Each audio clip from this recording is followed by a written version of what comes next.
Hello, lovely people. I welcome you once again to Bright and Clara's channel. Thank you all for clicking.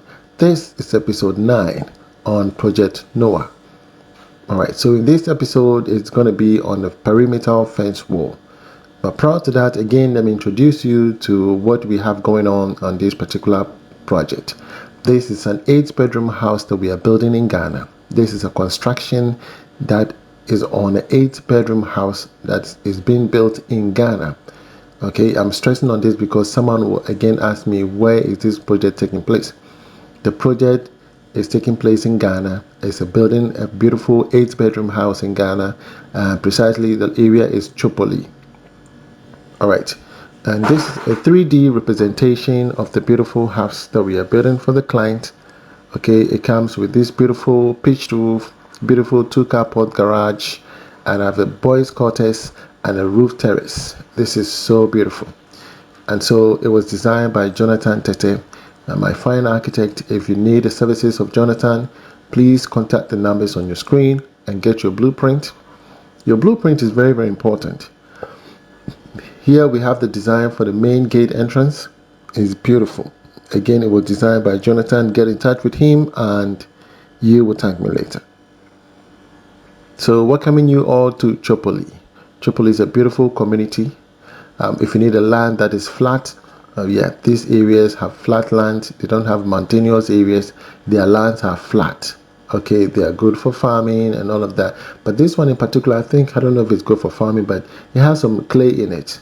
I'm not good with determining which one is good for farming though, but this one has got a clay in it. Yeah, so here we are demarcating the perimeter fence wall. Okay, this is a 12 plot in total, and we need to put the perimeter fence wall to secure the land before someone encroaches on it. And so this is exactly what we are doing.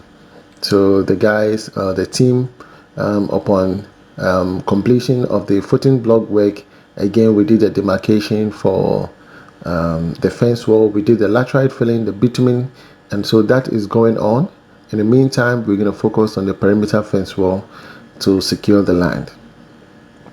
Perimeter fence wall is expensive.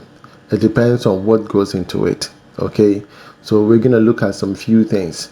I might prepare an estimate for you for a perimeter fence wall.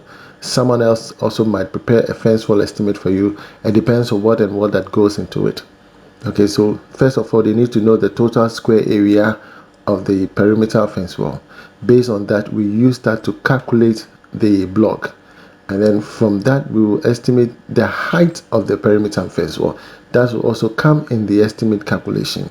Whether it's an 8 feet, whether it's a 10 feet, depending on the preference of the client. We will use that to prepare the estimate.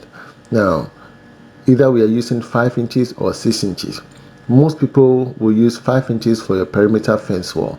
And me, as a CEO of B&C, I don't use 5 inches. I use solid 6 inches. Okay, so it makes my work different from the other people. You understand? And so using 6 inches solid quarry dust, again, I use iron rods. You can see that it's a whole perimeter fence wall, but I'm using iron rods. Most people will say we are going to use the block as a pillar. So they use the block back to back to serve as a pillar, and that doesn't provide a stamina for your fence wall. This whole 12 plots, I'm going to use iron rods, and that brings the quality of work that I do. You understand? And so my estimate will always be different from the other people. And I don't do shortcuts. I'm looking at quality, longevity. So if you want cheap, you go to where the cheap is. If you want quality, you stay with us. You understand?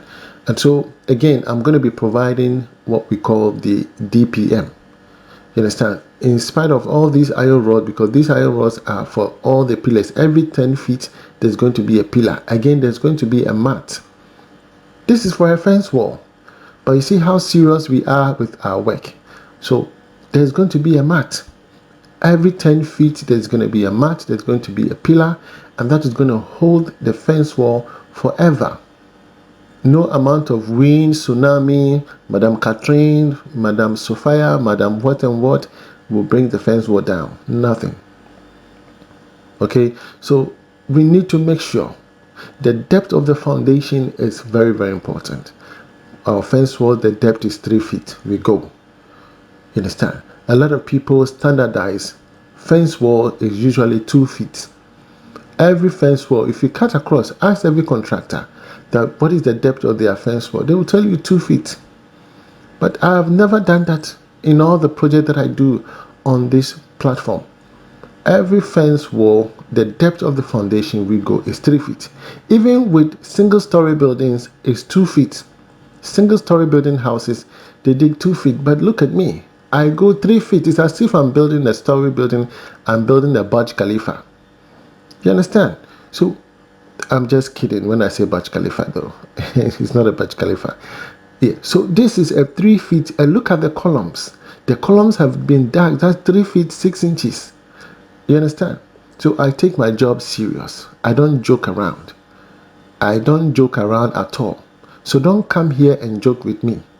You see what we are doing.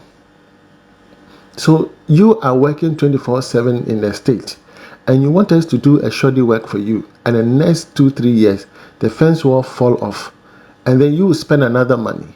Are you going forward or you're going backwards? No, you ask yourself, are you going forward or you are going backwards?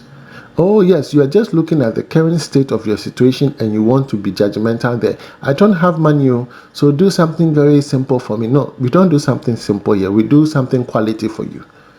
Quality but affordable. You understand? We do something quality and affordable, because sometimes your understanding of expensive, I don't know how you define your expensiveness. So look at the DPM. We are using the highest form of DPM. This is 300 MU. Okay, they have to cut that and position them in the trenches. This is a fence wall. I prepared an estimate for one of our clients recently, and she said, Mr. Bright, I don't need a DPM. I want you to take this one off. I want you to I was like, okay, I'm not sure I'm going to be the one to put up the fence wall for her. And when I prepared the estimate for her, he said, oh, Mr. Bright, it's somewhere around $10,000. This for 4 plots. Okay. She said, can you do it a dwarf wall? I'm like, okay. I have never responded again, because I know I'm not going to put up that fence wall. You understand? I'm not going to put up that fence wall, knowing very well that at the end of the day, my name is on that. They say, who did you contract to put up your fence wall? Oh, Mr. Bright. But why did he do your fence wall without a DPM? Mr. Bright, this is unlike Mr. Bright. Yes, this is unlike me. So I will not do it for you. I will not do it. You have to provide the DPM. It is important. Okay, it is important we put the DPM into all the trenches. You can see that. I want you to testify to this. See how it is laid in properly. The columns and then the foundation trenches. Everywhere is covered. You feel me now? Look at the edges, left and right. So this is like a pancake. It's going to be in the middle, and then the DPM will cover all the edges. You feel me now? Okay. So this doesn't come cheap. This DPM costs 1,400 Ghana cedis. One piece is 1,400 Ghana cedis. You understand?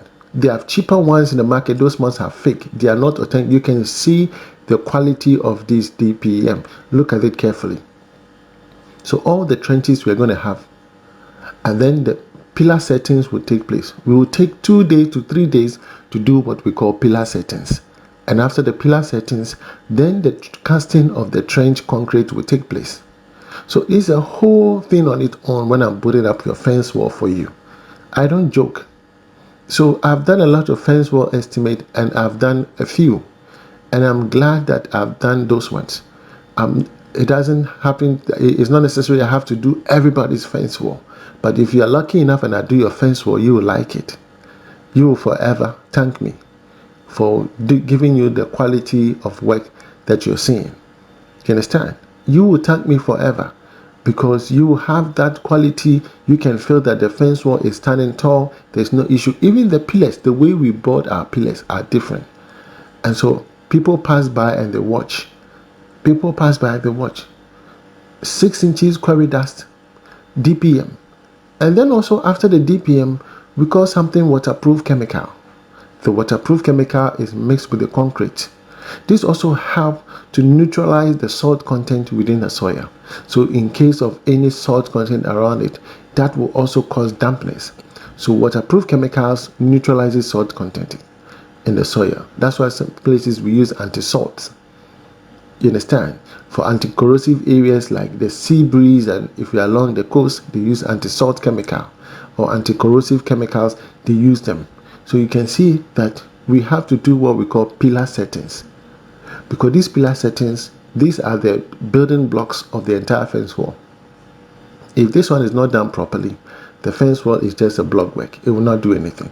So these pillars must sit and concrete cast around it, let it dry properly, and then the next day or maybe after 2-3 days, we'll come and do the casting of the concrete. It's a whole process on its own, and I'm sharing this with you so that you see and you learn from it, so that you don't repeat, oh, Mr. Bright, do something simple, economical. No, this is not economical. Okay, this is not economical. This is worth the price, and I want you all to take a clue from it. I'll come your way with the continuation, which will be episode 10. From me to you, shalom. God bless you. Bye bye.